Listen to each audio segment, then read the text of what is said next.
아침 9시 창문 틈으로 들어오는 햇살이 유난히 길게 느껴지는 금요일입니다.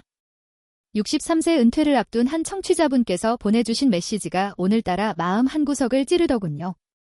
매일 아침 쏟아지는 수많은 정보와 뉴스, 그리고 전문가라는 이름의 사람들이 던지는 미래에 대한 예언들을 듣고 있노라면 정작 내 삶의 속도와는 전혀 맞지 않는 낯선 기계음을 듣는 것 같다는 말씀이었습니다.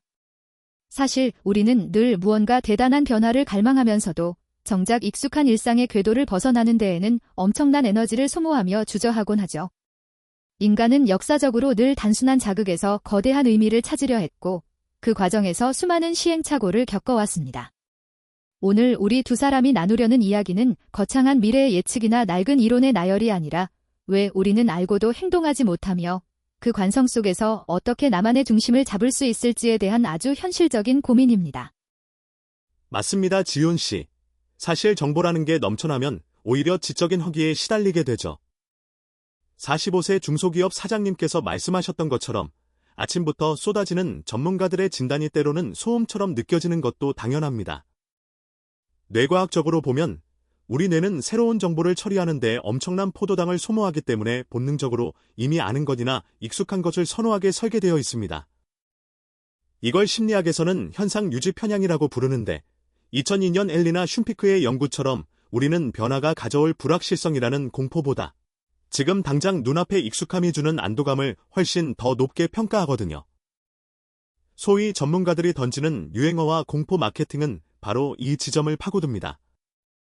변화하지 않으면 도태될 것이라는 공포를 심어주는 것, 그것이 가장 효율적으로 대중의 주의를 끄는 전략이라는 사실을 우리는 먼저 인정하고 들어가야 합니다. 그 지점이 바로 우리가 오늘 경계해야 할 핵심입니다. 흔히들 미래학자들이 10년 뒤의 기술을 이야기하며 디지털 문맹을 운운할 때 그건 사실 우리를 가르치려는 의도보다는 우리 안의 생존 본능을 자극하려는 상업적인 미끼일 때가 많거든요. 하지만 우리가 여기서 놓치지 말아야 할 것은 그 비판 이면에 숨겨진 본질입니다. 왜 사람들은 그런 뻔한 말에 반응할까요? 그건 역설적으로 우리 모두가 변화를 갈망하고 있기 때문입니다. 28세 대기업 사원분이 말씀하신 것처럼 정보의 홍수 속에서 피로감을 느끼면서도 여전히 무언가 나를 깨워줄 단서를 찾고 있다는 건 우리 본능 속에 정체되어 있다는 것에 대한 불안감이 자리 잡고 있다는 방증이기도 하죠. 우리는 전문가들의 파편화된 지식을 그대로 수용하는 것이 아니라 그 파편들을 내 삶의 맥락으로 어떻게 가져올지를 고민해야 합니다. 경제학적 관점에서 최근의 밈 주식 현상을 보면 정보의 비대칭성이 무너진 시대의 대중이 어떻게 집단적인 심리적 동학을 만들어내는지 알 수 있습니다. 2021년 게임스탑 사태처럼 전문가들의 전통적인 가치 분석이 더 이상 시장을 설명하지 못하는 순간들이 찾아오고 있죠. 여기서 중요한 건 그들이 낡은 뒷북을 치고 있다는 비판을 넘어 이제는 전문가의 권위가 아니라 연결된 대중의 심리가 실제 자본의 흐름을 결정짓는다는 사실입니다.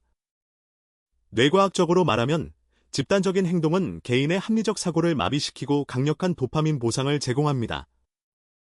무리 속에 섞여 있을 때 우리는 더 안전하다고 느끼고 그 안에서 정보가 공유될 때 비로소 내가 뒤처지지 않는다는 착각을 하게 되는 것이죠. 그런데 여기서 한번 멈춰서 생각해 봅시다. 과연 그 연결된 안전함이 진짜 나의 삶을 변화시키고 있을까요? 뇌과학자께서 질문의 본질을 파악하지 못해 당황하셨던 것처럼 우리 또한 스스로에게 질문을 던지는 법을 잊어가고 있는 건 아닐까요? 심리학적으로 현상 유지 편향은 단순히 게으름의 문제가 아닙니다. 그것은 변화라는 것이 뇌에게는 죽음과 같은 에너지 소모를 의미하기 때문에 뇌가 스스로를 보호하려고 치는 방어막입니다. 즉, 우리가 무언가를 알고도 바꾸지 못하는 건 의지의 문제가 아니라 우리 뇌가 가진 생물학적인 생존 전략이라는 것이죠. 이 사실을 이해하는 순간 우리는 비로소 스스로를 자책하는 대신 조금 더 영리하게 변화를 설계할 수 있게 됩니다. 변화를 한꺼번에 하려 하지 말고 뇌가 눈치채지 못할 만큼 아주 작은 단위로 쪼개는 것. 그것이 바로 전문가들의 공포 마케팅을 뚫고 내 삶을 주도하는 첫 번째 열쇠입니다. 지훈 씨 말씀처럼 거창한 미래를 설계하려다 보면 뇌는 즉각적으로 저항합니다.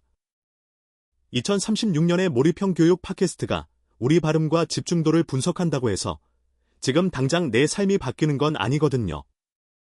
중요한 건 오늘 아침 내가 어떤 뉴스를 선택하고 어떤 대화에 귀를 기울일지 결정하는 아주 작은 선택들입니다.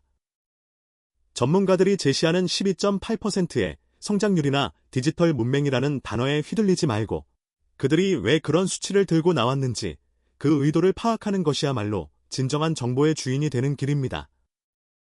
우리는 파편화된 지식을 습득하는 시대에서 그 지식을 자신의 삶이라는 맥락으로 연결하는 맥락의 시대로 넘어가고 있습니다. 뇌는 연결을 좋아합니다. 파편화된 정보가 아니라 내 경험과 감정이 연결된 지식만이 뇌의 장기 기억으로 저장되고 그것이 결국 행동 변화를 이끌어냅니다. 맞습니다. 결국 우리에게 필요한 건 더 많은 정보가 아니라 나를 둘러싼 이 소음들 속에서 무엇을 쳐내고 무엇을 남길 것인가에 대한 기준입니다. 63세 은퇴 준비자님께서 아침 햇살을 보며 느끼셨던 그 고요함이야말로 어쩌면 우리가 잃어버린 가장 중요한 정보 처리 시간일지도 모릅니다. 뇌는 멍하니 있을 때, 즉 디폴트 모드 네트워크가 활성화될 때 파편화된 정보들을 유기적으로 연결하고 창의적인 통찰을 만들어내거든요. 전문가들이 쉴 새 없이 떠드는 동안 우리는 정작 우리 뇌가 스스로 정리할 시간을 빼앗기고 있었던 건 아닐까요? 이제는 정보를 소비하는 것을 멈추고 정보를 사유하는 시간을 가져야 할 때입니다. 10년 뒤의 기술이 나를 가르치게 두지 말고 지금 당장 내가 나의 삶을 가르치는 주체가 되어야 합니다. 오늘의 이 대화가 누군가에게는 또 다른 정보로 들릴 수도 있겠지만 부디 이 대화가 여러분의 일상 속에서 작은 질문 하나를 틔우는 계기가 되었으면 합니다. 우리는 모두 변화를 두려워하는 뇌를 가졌고 그럼에도 불구하고 더 나은 내일을 꿈꾸는 인간이라는 모순적인 존재입니다. 그 모순을 인정할 때 비로소 우리는 전문가들의 얄팍한 공포 마케팅에서 자유로워질 수 있습니다. 오늘 여러분이 이 팟캐스트를 끄고 난 뒤 딱 한 가지만 기억해 주세요. 변화는 거창한 결심이 아니라 익숙한 일상에 던지는 아주 작은 질문 하나에서 시작된다는 사실을요. 뇌과학적으로도 심리학적으로도 그리고 역사가 증명하듯 인간의 위대한 도약은 언제나 가장 작고 사소한 균열에서 시작되었습니다. 오늘 우리가 나눈 이야기가 여러분의 금요일 오후를 조금 더 가볍게 만들어 주었기를 바랍니다. 정보의 홍수 속에서 길을 잃지 마시고 여러분만의 속도로 여러분만의 맥락을 만들어 가시길 응원하겠습니다.